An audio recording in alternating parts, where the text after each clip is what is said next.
Gente, bom dia a todos. É um prazer estar aqui com vocês nessa manhã, tá? Quando essa pandemia toda veio, a gente é parceiro do Embrace há muitos anos, e aí a gente viu a disrupção que vocês estavam fazendo para fazer um evento tão grande online. A gente fez questão de estar próximo, tá? E eu fiquei muito feliz com esse tema que a gente está trazendo para vocês hoje, porque eu tenho certeza que é um tema que vai ajudar uma série de compradores, uma série de empresas, porque o tema terceirização, o tema fornecedores, vem ganhando uma relevância cada vez maior nas companhias. A gente tem passando hoje por um momento que o mundo todo passa por um momento de crise, e uma das saídas para a crise, para reduzir custos, é terceirizar cada vez mais. Só que se a gente terceiriza muito e não faz o acompanhamento dos fornecedores, a gente termina criando, na verdade, um grande problema, uma grande dor de cabeça. Se a gente não seleciona os melhores fornecedores, se a gente não acompanha os riscos, se a gente não monitora os riscos trazidos para aqueles fornecedores, a gente termina gerando um problema muito forte lá na frente, tá? Eu espero que vocês aproveitem o tema que eu trouxe aqui para vocês. Eu trouxe várias questões bem práticas que vocês possam utilizar. E depois eu também me coloco à disposição para a gente trocar algumas dúvidas, tá bom? Deixa eu seguir aqui. Eu dividi minha apresentação com 3 tópicos que eu entendo que eles são muito relevantes quando a gente fala de fornecedores. Quais são eles? O primeiro passo para avaliar seus fornecedores é ter os indicadores em mãos. Vocês não conseguem fazer uma avaliação de fornecedores se vocês não tiverem indicadores. Se a gente ficar só no achismo, aquele fornecedor ele é muito bom, aquele fornecedor eu ouço falar muito bem dele, ele está indo muito mal, mas cadê o indicador? Cadê o dado para que isso possa ser tratado? Então, o primeiro passo que a gente trabalha muito forte é eu preciso avaliar em cima de indicadores, em cima de dados, em cima de fatos. O segundo seria aprofundando um pouco mais o primeiro. Mas quais são os melhores indicadores? O que é melhor que a gente avalie nesses fornecedores? Então, isso é muito importante. Vocês têm que entender qual o tipo de indicador que mais faz sentido. Quer dizer que esses indicadores vão fazer sentido para todos os fornecedores de vocês? Não necessariamente. Vai depender do nível e dos tipos de contratações que vocês fazem. Quando eu vou para algum projeto que a gente está falando de telecomunicações, os indicadores são um. Quando eu vou para outro, que é uma mina, uma indústria, o indicador já é outro. Então, os indicadores podem variar, mas é muito importante que a gente defina quais são os melhores. Quais são aqueles que a gente não vai abrir mão, a gente vai acompanhar e vai fazer o follow-up mensal dos fornecedores. E o terceiro é muito a consequência. Vocês concordam comigo que não adianta ter um indicador se não tem uma ação, se não tem algo que vai fazer tornar aquele indicador produtivo para vocês. Então, quais ações podem ser adotadas para mitigar os riscos? Então, esse é como se fosse a conclusão quando a gente fala do indicador. Não adianta ter o melhor relatório, não adianta ter os melhores gráficos, não adianta ter os melhores indicadores, se aquilo não traz ação para vocês, se isso não gera um resultado de fato, tá? Então, nesses 3 tópicos que eu vou me basear na minha apresentação. E aí, para iniciar, eu queria iniciar com esse case. É um case muito legal, da EDP Energia. O Manuel, ele era um dos responsáveis pelo projeto de gestão de terceiro, gestão de fornecedores na EDP, quando a gente gravou esse vídeo, acho que no ano passado, se não me engano. E ele fala sobre vários pontos de como é importante monitorar os indicadores dos fornecedores e gerar ações em cima disso. Eu não vou dar o play no vídeo, porque é um vídeo um pouco longo, tem 4 minutos, como eu quero aproveitar ao máximo o momento aqui com vocês. Mas vocês podem ficar à vontade, se vocês forem no YouTube, no canal da Benhoff, tem muito conteúdo falando sobre gestão de fornecedores, gestão de terceiros. E tem esse vídeo também. Mas eu gostaria de destacar algumas falas do Manuel que vai dar para a gente trocar algumas ideias em relação a indicadores. Por exemplo, nós trabalhamos com 2 frentes. Uma é a quantidade de não conformidades informada, e a outra é o risco financeiro envolvido em cada não conformidade. É a partir daí que iniciamos nossos trabalhos. Ou seja, ele definiu ali qual é o indicador que ele vai mirar. Quais são os indicadores mais relevantes para eles. Para vocês têm que definir isso também. Quais são os indicadores que vocês vão trabalhar de maneira prioritária e acompanhar aquele indicador e gerar ações em cima deles, tá? Então, para o Manuel, é questão de volume não conformidades e o risco financeiro envolvido naquelas não conformidades. Um outro comentário dele durante o vídeo. Os indicadores tomaram uma proporção tão grande na EDP que, ao apresentarmos esses indicadores, tanto para o nosso diretor quanto ao nosso vice-presidente, hoje eles querem ver mensalmente os indicadores e entender a variação de cada número, para mais ou para menos. E eu te diria que, se não fosse o patrocínio deles, não teríamos os resultados alcançados que temos hoje. Isso é muito legal também.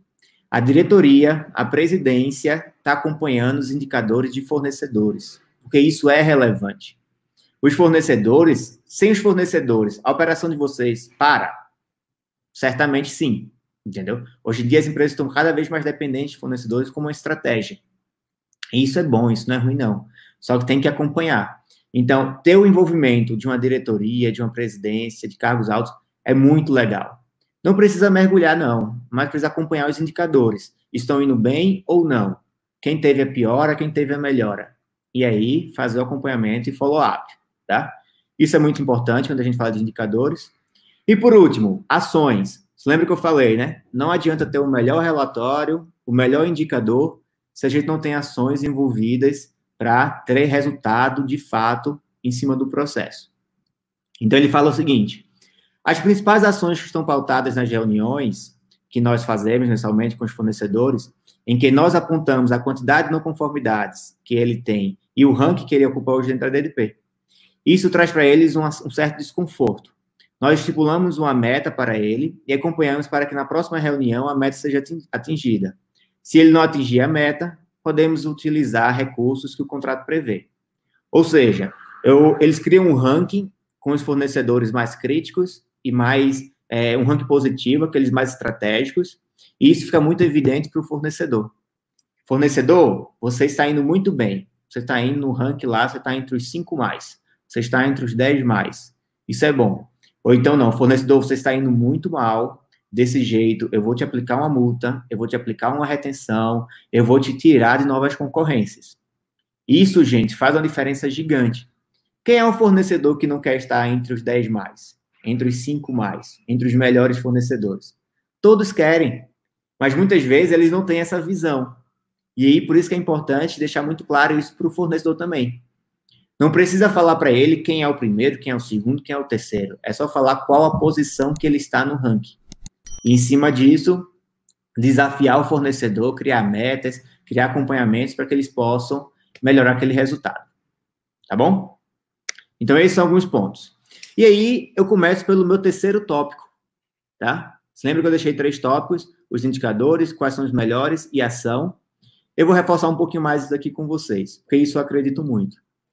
Não adianta a gente ter os melhores indicadores se vocês não geram ações em cima daqueles indicadores, tá? Porque até mesmo que senão vai gerar mais uma burocracia. Tem que ter o indicador, mas ninguém faz nada. Ninguém acompanha, ninguém monitora, ninguém gera resultado em cima daquilo, ninguém gera ações. Então, é importante que a gente se preocupe muito com isso, tá? Quais são os tipos de ações que a gente pode trazer para esse contexto? Contexto de fornecedores, contexto de terceiros, tá? Várias. Quais são as que surgem mais efeito? Um bloqueio de pagamento. Pode ser feito, sim. O fornecedor representa um risco para vocês e tem uma previsão contratual, vocês reterem um percentual do pagamento, pode reter. Retém ali 5% do faturamento, 3% do faturamento. Eu tenho certeza que isso já vai fazer um furacão no fornecedor e ele vai querer mitigar aquele risco, entregar mais documentos, comprovar aquilo que está errado. Bloqueio de acesso. Fornecedor está ruim, esse cara nem entra aqui, nem entra na operação de vocês. Isso vai gerar um desconforto no fornecedor, porque ele quer continuar a operação dele. Multas. Não chamar para novas concorrências. Vocês são de suprimentos. O fornecedor está indo muito mal. Eu vou continuar chamando ele para concorrência? Ele vai continuar mal. Se ele está vendo que, sem mitigar risco, ele continua participando de concorrências, ele não está nem aí. Ele não vai querer resolver o risco dele. Entendeu? Então, isso é muito importante. Definir quais ações vocês vão tomar em cima dos indicadores que vocês vão acompanhar mensalmente. certo? Então, pensem muito nisso. Não adianta ter os melhores indicadores se vocês não têm ações que possam ser colocadas na prática na gestão desses fornecedores, na gestão dos terceiros. Algumas condições básicas quando a gente fala de relatórios, tá? Então, tem alguns tópicos aqui que vale a pena a gente destacar com vocês. Todo relatório precisa gerar uma ação, esse foi o tema anterior, tá? Então, só reforçando aqui, todo relatório, ele precisa gerar uma ação. Não tem se o relatório for só para ficar acompanhando e ele gera trabalho para vocês, deixem esse relatório de lado, esse indicador de lado, porque ele não vai fazer sentido. Precisamos trabalhar sempre com duas visões. Uma visão mais detalhista para o fornecedor, explicando, fornecedor, você está pecando aqui, aqui, aqui e aqui. Então, deixar isso bem claro para o fornecedor e, principalmente, trabalhar muito forte em como ele pode regularizar aquela não conformidade. E uma visão mais gerencial, um BI, uma formação mais estratégica para que vocês possam tomar decisões em cima disso. Então, sempre que a gente falar de relatórios, a gente sempre vai falar sobre isso, uma visão mais detalhista para o fornecedor e uma visão mais gerencial, mais para tomada de decisões, para entender quais são os casos mais críticos. Ser atualizado em tempo real, a parte da análise, isso é muito importante, tá? Principalmente para o fornecedor. Na hora que eu estou querendo ter um papo mais direto com o fornecedor, para que ele possa regularizar alguma não conformidade, quanto mais atualizado eu estiver com ele na comunicação, melhor. Então, isso aqui é importante. Fez análise de alguma documentação, de algum risco, já traz o resultado para o fornecedor. Relatório de não conformidades deve ser enviado diretamente pelo sistema, com cópia para os gestores e fornecedores. No nosso fluxo, tá? A gente gosta muito disso. Eu quero ter uma comunicação direta com o fornecedor, eu quero simplificar o processo. Eu não quero gerar burocracia. Então, isso daqui é legal também. Comuniquei o fornecedor sobre algum risco, a gente também pode comunicar diretamente o cliente, o projeto. E isso termina ganhando mais agilidade em todo o processo. Toda não conformidade deve ser seguida de uma recomendação. Aqui é aquela ideia. Precisamos ajudar também o fornecedor. O fornecedor, gente, ele não erra só por maldade, por má fé, ele está representando um risco. Muitas vezes eles também erram por falta de conhecimento. Então é importante isso, ter essa orientação, essa consultoria para o fornecedor, para que ele possa ter mais conhecimento do processo, que ele possa regularizar e melhorar a situação dele. Então, sempre que tiver algo errado, vale a pena sinalizar. Como fazer para corrigir? Como fazer para regularizar esse ponto? Certo? Documenta o relatório organizado por tipo de documento e entre os documentos de empresa e trabalhador. Isso aqui é legal, tá? Para que o relatório ele tenha uma lógica, não fique bagunçado, não fique com informações perdidas. Então, quais são os indicadores por tipo de documentação? Quais são os documentos que falam da empresa? Quais são os documentos que falam dos funcionários? Isso vai ajudar muito o fornecedor. Mais condições. Documentação específica serão cobradas de acordo com a periodicidade. Isso aí, se documentação não vence a cada mês, para que eu vou pedir todos os meses? Para que eu vou monitorar isso todos os meses? Isso, gente, é burocracia. Pedir tudo a todo mundo é burocracia. Isso trava o processo de vocês. Isso não funciona, isso não dá certo, tá? Então, de acordo com a documentação periodicidade, a gente vai cobrar em períodos diferentes. É legal que vocês tenham acesso fácil, tá? Por celular, por tablet, isso ajuda muito. Hoje em dia, todo mundo tem um celular por perto e vai precisar consultar informações de maneira mais rápida. Então, é importante ter essa visão pelo celular. É possível vincular mais de um responsável pelo fornecedor, isso também é importante, tá? Fornecedor, é comum ter uma rotatividade. Qualquer empresa, na verdade, tem uma rotatividade. Então, quando a gente vincula mais de uma pessoa por aquele responsável por aquele fornecedor, se houver alguma rotatividade, as informações não se perdem. E a gente termina mantendo essa interação. Documentação pode estar numa fila de análise, normal, tá? Se o volume for grande de documentos, eles estão na fila para serem analisados.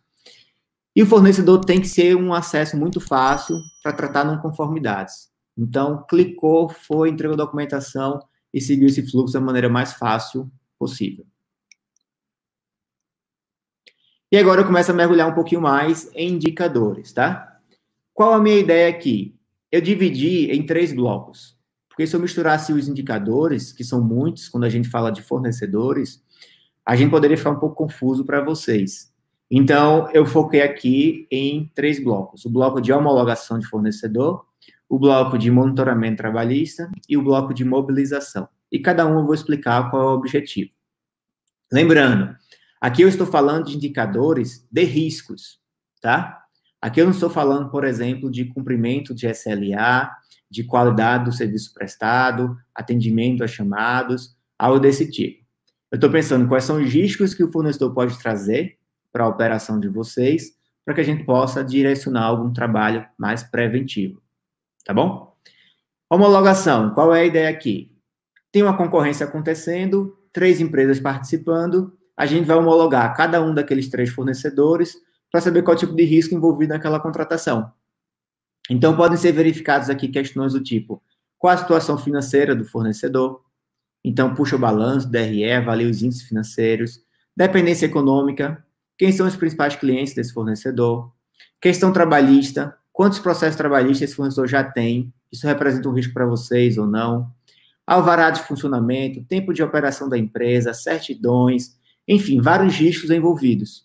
Aqui também a gente tem um trabalho muito forte do background check, que é fazer um levantamento em cima de informações públicas do fornecedor. Se ele é exposto politicamente, quem são os sócios daquela empresa, se eles já tiveram outra empresa que faliu e deixavam vocês na mão, se ele está envolvido com trabalho escravo, se ele está impedido de participar de licitação pelo portal da transparência, enfim, aqui o escopo pode ser super amplo, tá? Mas o mais importante é ter as 2 visões que a gente falou lá atrás. Uma visão muito detalhada para o fornecedor e uma visão bem gerencial para o cliente, para contratante, tá? Em que sentido? Aqui do lado direito, onde tem uma nota, é o nosso modelo de relatório para homologação. E aqui eu quero atribuir um score para o fornecedor. 0 a 10. 0 é pior, 10 é melhor. Qual é a nota de avaliação do fornecedor? E o comprador, ele bateu o olho aqui, ele já vai ter uma interpretação. Ele viu a nota. Se estiver próximo de 10, muito bom. Se estiver próximo de 0, muito ruim. Então, ele já vai tirar alguma conclusão aqui. Indicadores, tá? Indicadores podem variar muito de acordo com cada segmento da contratante. É que nem eu falei, os indicadores que a gente usa para um cliente de telecomunicações é completamente diferente para um cliente de indústria, que é completamente diferente para um cliente de mineração, que é diferente para um cliente de serviços, tá? Então, cada um pode ter indicadores diferentes. Mas é importante que sejam definidos já no início. Quais indicadores serão acompanhados e quais possuem maior relevância. Tem um peso maior aqui para essa classificação do fornecedor, tá? Então, aqui o fornecedor vai receber uma nota 0 a 10, como eu falei. Aqui embaixo, nesse bloco, eu deixei taxado, porque tem informações de clientes, tá? Para não ficar evidente. Mas aqui são informações que vocês podem ter ideia. Por exemplo, no bloco índice financeiro, como esse fornecedor está caminhando. No bloco dependência econômica, como esse fornecedor está caminhando. No bloco certidões e alvará. E assim por diante. E aqui do lado esquerdo, a gente vai ter uma visão mais gerencial. Então, quem são os fornecedores que estão sendo homologados? Quais fornecedores demoram mais do que 15, mais do que 30, mais do que 60 dias para serem homologados? Quais fornecedores têm o maior volume de não conformidade? Quais fornecedores quais são os documentos que têm o maior volume de não conformidade? Para que, em cima disso, a gente comece a atuar mais no problema.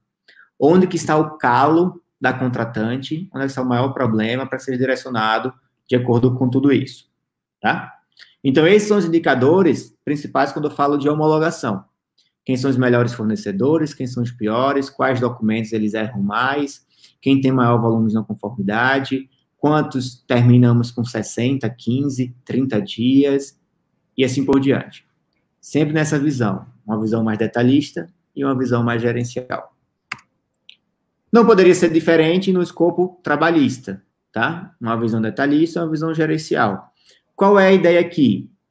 A ideia do escopo trabalhista é garantir que o fornecedor, ele cumpre com as suas obrigações de pagamento de salário, recolhimento de INSS, FGTS, pagamento de rescisões, horas extras, intervalo de almoço, periculosidade, insalubridade, tudo que houver de pagamento ao funcionário, e isso possa representar o risco para vocês. Por quê?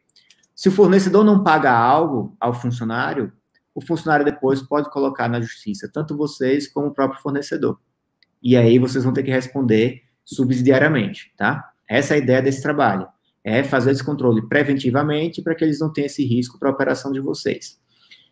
Bruno, quais resultados a gente pode ter de curto prazo?